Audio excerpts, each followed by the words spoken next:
Hello, lovelies. I'm coming from you from my kitchen today, and we're gonna make a rose matcha latte. Life is real, so my husband just pulled in. My dogs might go crazy, but I've got everything right here. I'm gonna adjust our position a little bit so you can see more of what I've got going on here. So right when we get started here, I'm going to add my plant milk right into my frother. Just realized I don't have the lid for it with me. That's okay. I've got some beet powder here. So beet powder, full of so many nutrients, doesn't taste like beets. I was worried about this. I was worried about it being overpowering, but it doesn't. It's just gonna make your milk absolutely beautiful and give you some added vitamins, minerals, nutrients. Awesome. Add that right into the milk frother. And if you're doing this on your stovetop, same idea, just adding this all in. Rose water, we're gonna do half a teaspoon of rose water right into here. And then I'm gonna get the lid for that, and we're gonna get that started before I make our matcha, our OG matcha over here. So I'm using an instant milk frother, and I'm just doing their regular setting for frothing, which is the second one on there. If you have it, that's going. Awesome. Let me dry this off. So now I'm just gonna make our OG matcha. I'm gonna take half of a teaspoon of matcha powder. Just half a teaspoon, that's all you need. And then 2 tablespoons of water, not boiling, just under boiling. I might have done a little bit more. This might be like 3 tablespoons, but that's okay. And I'm gonna whisk in my Z's and my N's. That's gonna give you the best, nice little froth in here. All right, she's almost ready. Over here, I've got some rose petals, some edible rose petals, and we're gonna top them on top of the latte when it's done. Let me grab a mug. Hi, how are you, Katie? Awesome.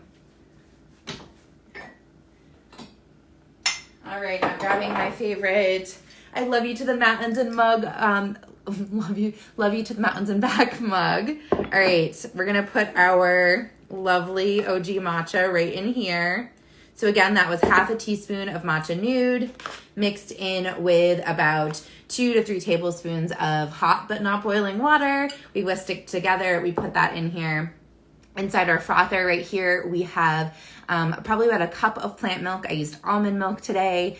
And we have half a teaspoon of beet powder. Easily can get this online as well as in your health food store. I saw it on the shelf at Whole Foods just the other day. I also added rose water to this. So you can add maple syrup to this too, and I would do about half of a teaspoon. I haven't felt like I needed it though. The rose water just is such a cozy feeling. So you do you on that, okay? All right, she's almost done. While that's going, these rose petals are little petals, right? So I'm just gonna crush them up into a little powder into my hands. You can do this however you want. You can leave them full, but I really think it tastes better and looks cuter and all the things if they're crushed up a bit. So I'm just gonna do that while we're here. I would love to know, anyone watching, how have you been making your matcha? I see Kristen and Katie. I'd love to know what you're doing with your matcha these days. Someone yesterday messaged me and said they've been doing vanilla extract with some cinnamon and coconut milk.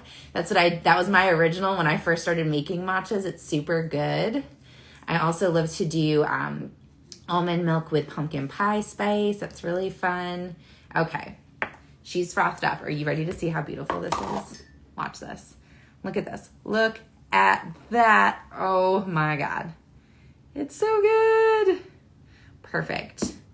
Awesome. So can you see this green, pink, lovely beauty right here? Oh my God, it's great. So now I'm just going to sprinkle my rose petals on top and feel so elegant, so elevated. Look at this. I just can't even. Look at that. Yum. Oh yes, I've been obsessed with oat milk and pumpkin spice. Yes, that's a really delicious combo too. All right, I'm gonna walk you through this drink one more time, okay? So we frothed up some almond milk and added half a teaspoon of beet powder. We also added in half a teaspoon of rose water. Does not taste like beets, I promise you. If you want it sweet, add half a teaspoon of maple syrup into your frother. If you don't have an electric frother like we use today, then you're just going to do it on your stovetop. It's gonna be really easy to do. Just get that milk up and going. You can use a milk frother afterwards if you want to. And then we made our OG matcha, put it in the bottom of the cup. We topped it off with that beautiful pink milk and then added some dusting of some edible rose petals. And that's it. It is so beautiful and it's super delicious. I'm gonna try it right now. See that I had a little mustache there for a second.